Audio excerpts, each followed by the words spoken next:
Hey y'all, today is August 8th and I looked at my calendar and saw a little penciled in note on the side that said Daily Preservation Challenge. And I'm like, what? Yes, I totally wanted to do that. I'm like, oh no, is it too late to start? I've already been preserving, imagine that. Turns out that because my garden is producing, so that just, I'm trying to stay up on top of that in general, so that's been helpful. The second thing is that because of the challenge I did back in June that I'm going to share with you about, I have my dehydrator running 24/7 now. So I have been preserving, even though I'm like officially starting the challenge today. So come on, let me show you what I've been doing.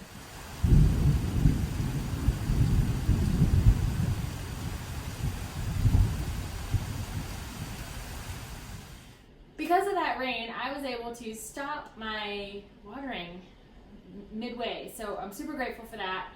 And now I actually have already done my harvesting for the day. I did that before I started watering, which is great. So I've got a bunch of basil in the dehydrator. I waited this time because it was a lot, and I thought this is kind of cool. It's really pretty stuff. I took a picture because it was so pretty, but I waited after stemming it. So it would have been, of course, heavier prior to, but 19.6 ounces. That's awesome. I used 4 ounces to make one really good sized batch of basil pesto. So just to kind of give you an idea, and if you look at the containers that what comes in the grocery store, it's like a couple ounces basil, if you're lucky, if you can find it. A lot of times they come in those tiny little containers. I know Trader Joe's used to have the big ones, but now they've halved them. They're half size and they cost more than the big size used to. So anyway, I like to preserve my basil like this. Here's a jar I did earlier this month. I try and keep the leaves as whole as possible, take them off the stem and dehydrate them. Vacuum seal the jar, and then when I'm ready to use them, then I'll have one jar like currently in the cupboard that I'm working out of, and you just take out some, crumble it up, and then sprinkle it on your dish right then, and it tastes amazing. I'm also testing right now is I know that if you put the leaves in the food processor and do a little pulse chop on them, that they dehydrate greener. Now I don't know if that's just a prettiness factor or if it actually tastes better because you've immediately, I don't know, cut into the cells of the leaves, and I don't know if that just kind of stops that process of them breaking down a little bit quicker. It just seems like whole would be better. But I'm gonna test it out. So next year I'll do a little taste comparison and see which one's holding up better. But I have so many basil plants that I want to make sure I stay up on the harvest this year. So that's been great.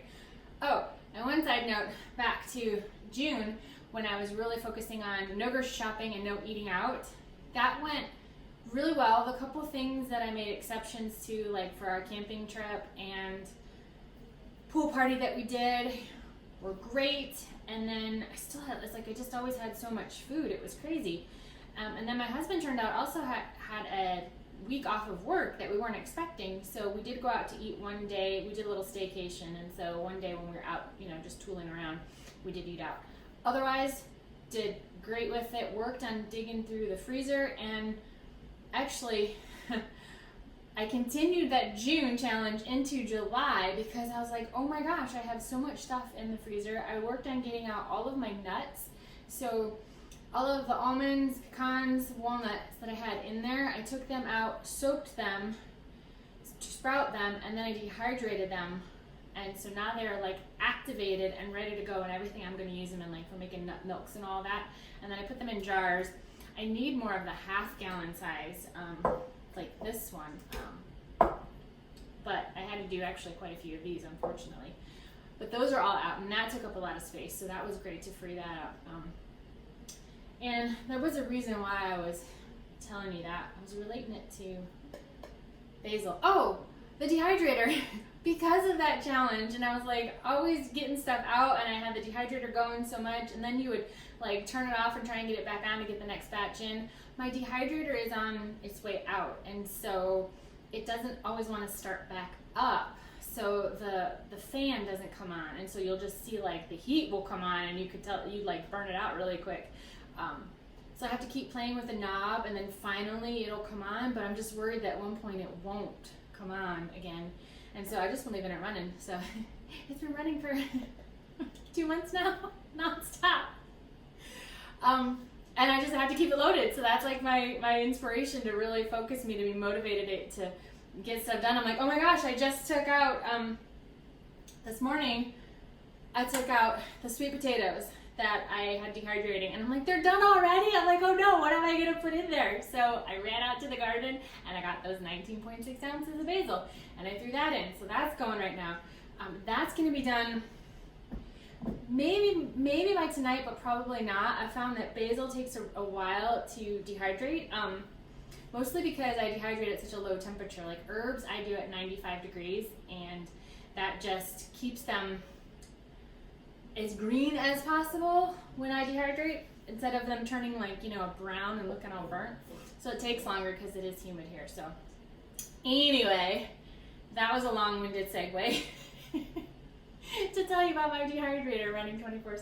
So basil, done. Okay, what else have I done? Oh yeah, pesto. I have 2 sample jars for you. Actually, this one doesn't count. I did this one July 6th. Oops. I'll put this one back, but I do have other jars in there. Pesto. This one is more of a pesto vinaigrette. I like to do red wine vinegar in it. It makes a really good dressing.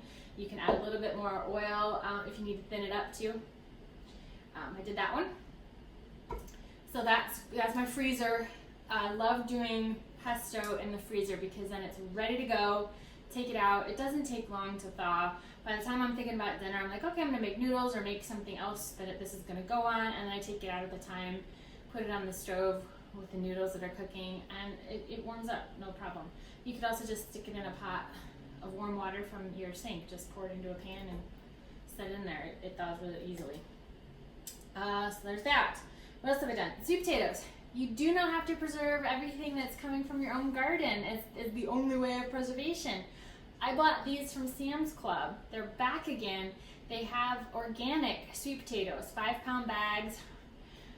They're $5.49. So a little bit over $1 a pound for organic sweet potatoes, I think is fantastic. So I bought 20 pounds, and this is my first round. This right here is 5 pounds of sweet potatoes. And my intention is to actually turn these into a powder. They'll take up a lot less space, and then I can throw them in a lot of other things. But my husband actually is like, well, here, let me try that. I'm like, you're not gonna like this just like that.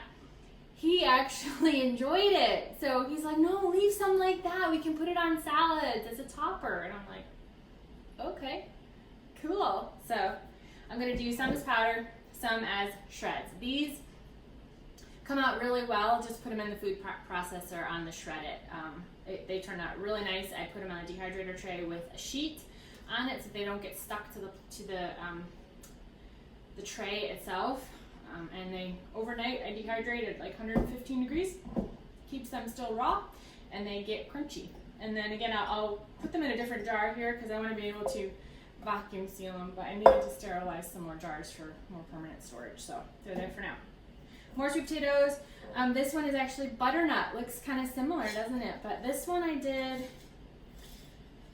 how did I do this one? It's still shredded, but they're much more stuck together. I have to think about this. I can't remember if this I did in the food processor or if I did by hand. These might have been by hand. I don't like zucchini done in the food processor. It gets just too like tore up. So I like to do that one by hand. But yeah, I think this is by hand. Because my zucchini here is by hand and it has the same kind of texture. This was a July project, so we're not talking about zucchini right now. Alright, so sweet potato, butternut. Oh, here's some more of the greens that I'm dehydrating. This is Cuban oregano. Oh, I love it. And you notice, here's what I'm doing with the basil. I'm going to compare. This is food processor chopped up and then dehydrated, and then this is just leaves picked off. Oh, and because Cuban oregano, the leaves are so thick and succulent, they don't dehydrate if you leave them whole. I tried. So I chopped them up. and that's me chopping them up versus the food processor. You can see, I don't know if you can see it in the video, but you can see a brighter green color over here. I like the consistency of how they dried here, but again, I want to test out the flavor, so. But herbs are getting dehydrated. And this one is kind of, maybe it's cheating a little bit to call it preservation, but I've already got my basil going today, but I just did this today. This is kombucha. The blueberries are from Costco. So is the pineapple, but I have peppermint from the garden in here. So I call that preservation. Usage anyway, so it's gonna taste amazing. So blueberries and mint and pineapple and mint are amazing flavors for kombucha. So there's that. And today I also did my first jars of pickles, potential pickles, if they turn out. I've never been able to make them well. They always get really soggy on me and they just don't taste good. So we're sticking with dill and garlic. I did dill seeds and dill weed powder. I didn't have fresh dill right now. And I got enough of the pickling cucumbers from my plants finally to get me enough for these 2 jars. These are the nice spears. And then I've got a couple of spears in here, but a lot of little ones too. So I have some tiny ones. So we'll see how those turn out. I'm really excited about it. Oh, this is fermenting. This is not pickling, and this is not canning. This is fermenting. So, and these two, these are already in the works. So I'm gonna burp them. Oh yeah, you can see. This is why you put them in a tray. Can you tell that there's liquid in the bottom? These have been in this. This is now day 3, day 2.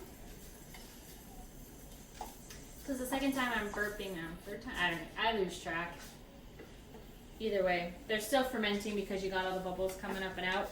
And I was really surprised at how much these are Chinese red noodle beans. And you see the pink water from it, but they lose their color when you freeze them or ferment them, so far I've noticed. When you cook them, they keep their red color, which is ironic. But I was shocked at how much they condensed. So you need to keep your veggies completely under the water in order to make sure that the fermentation process goes well and you don't get any kind of mold or bacteria buildup, because the saltwater brine, which is what these are in, the salt preserves them and it allows the lactobacillus bacteria create lactic acid, which then preserves the food, stops it from degrading and breaking down. So I was just shocked at how much it compressed, and so when I burped them yesterday, 2 days ago, this must be day 3, I had to put in more onions on top. There's onion slices that are holding the liquid down and kind of wedged in there. They were floating on top because it had just really broken down so much, and they jammed more in the jar. I'm like, wow. So I had to put more weights in, or onion slices on top of all of them. It was crazy, but anyway. These are obviously done in August as well. I do also have some frozen bags in the freezer, obviously frozen, of these red noodle beans. I cleaned out my whole stash and now I'm trying to keep up on it. So as far as beans go, this is today's harvest. So the red noodle beans are slowing down. I've mostly got this latest round caught up, and now I've left a few on there to seed harvest from. So it's a slower day for them today. Usually I get like 14 noodle beans every day.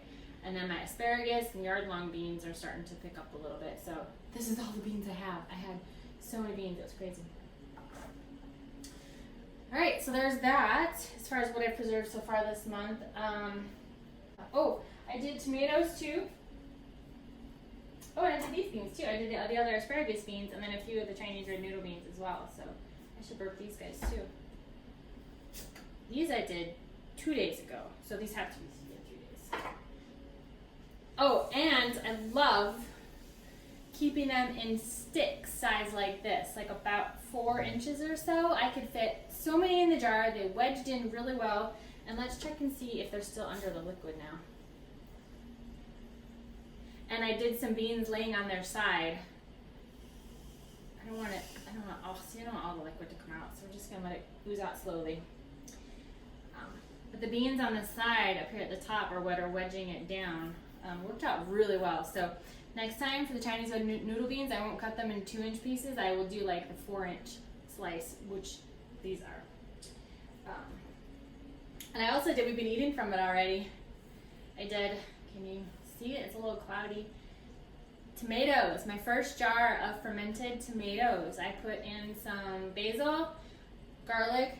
Let me just say garlic fermented is the best flavor just ever. It's just the best. I'm gonna do a whole jar of just garlic, okay? I totally am. And then, I gotta burp these too. More Chinese red noodle beans. Whoa, that one, yeah. Dang! This is why you put them in a tray. Oh, can you see? Yeah. I didn't even open it very much. Okay. How are you guys doing? Okay, now I can take the lid off. Oh, awesome. Still under the liquid? That's so great. That plan worked. Okay, that's definitely a good size. A good method of packing the jar. I love it. Whoa, see, there you go. You got antsy. The more you open it up too quickly, the more then it oozes out, and then you lose the liquid. And then when the bubbles are done, now the liquid level is lower. Now it can be that veggies can be exposed. You can put more salt water in, but that's just another process, another step. And I'm like, you just be patient and let it crack. Crack it open slowly. You wouldn't have this problem. So, that's good. A little bit more. A little more. And you are done. So now you're underwater still. So we tighten you back up. And put you back over here. You're done. Are you still under? Kind of, sort of. Yeah. Oh my gosh. Look at all the space. Dang. I wonder how it works. What I've never done is add fresh veggies in on top of other ones that already are fermenting. I'm just worried this isn't gonna stay. And it's fine to stick your fingers in right now because things are still fermenting, and the bacteria that you have on your hands is the good bacteria that you want to build up in there. Anyway, so we're just tucking that back down.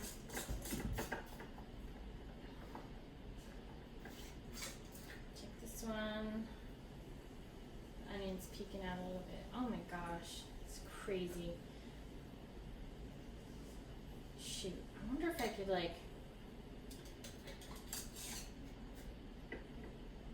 take some of this and put it in these jars, combine the jars maybe of these. That's such a waste of space. That one's good. Wow. Ha! Look at all the bubbles. Can you see all the bubbles? That's awesome.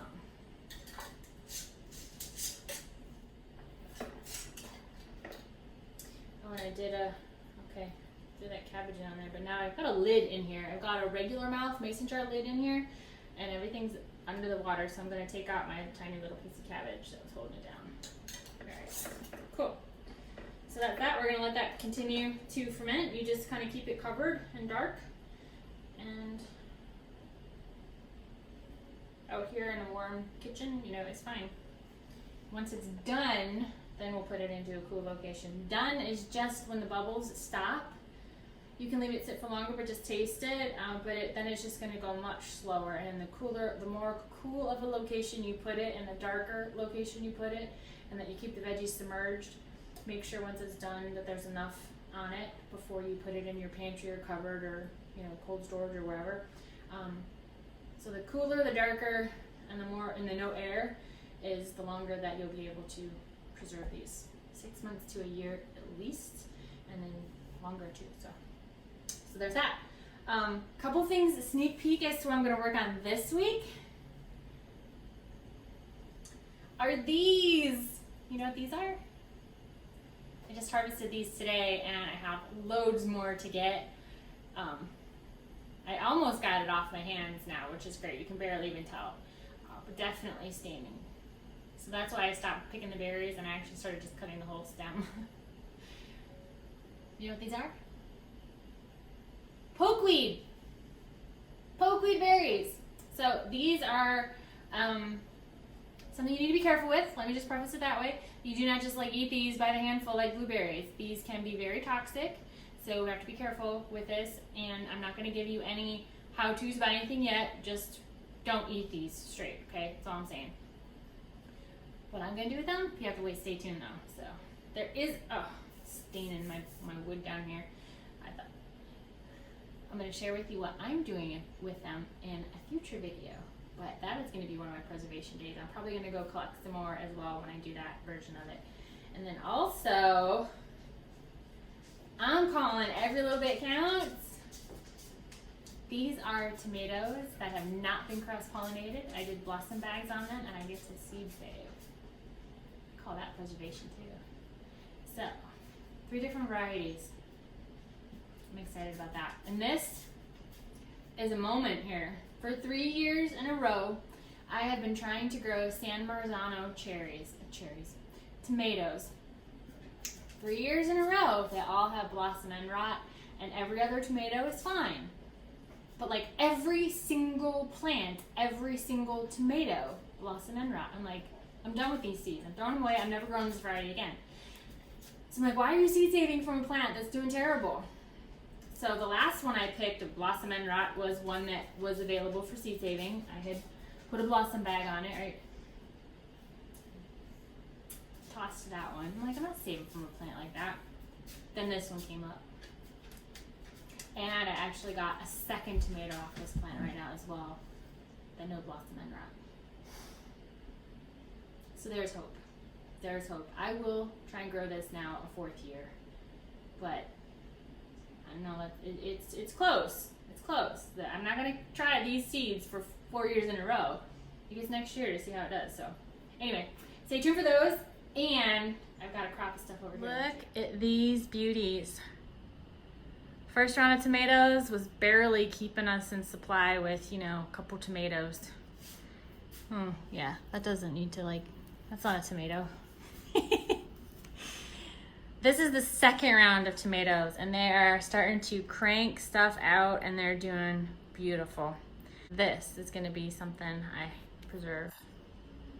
Aren't they gorgeous? Okay, there you have it. That is what I have done, give or take a little bit so far this month. And I'm really excited that this is an every bit kind of challenge because I don't do, the big 50 jars of canning tomato sauce and all that. It's just not how it works for me. That's just too much work and I get overwhelmed by all of that. So I like to do it, I like when the harvest is kind of consistently just steady. 2 years ago, I had to pull all my basil at the last minute at the end because frost was coming and I had let them get big. Hadn't kept up with it, and I mean, it was just insane me trying to get that stuff put away. It was basil, and I love basil so much. I'm like, you can't waste this stuff. It killed me. It just killed me. And I had basil for 2 years after that. It was amazing, but I don't want to do that anymore. So I will be back next week to share with you what else I have preserved this week, and update you on my pokeweed berries, tomatoes, and whatever else I decide to get out of the garden and or is ready to be gotten out of the garden. So I do have some watermelon. What do you do with watermelon? I think we're ready to harvest our first one. There may be nothing left to preserve though. That one may just get inhaled. We've been watching that one for weeks now. I take my scale out and I weigh it too, so we got our eyes on that one. All right, y'all, thanks for watching. Happy challenge to everyone who's participating. I'll be watching some other videos too, so I will catch some of you there. And to everyone else, I'll see you in the next one. Bye for now. Happy preserving.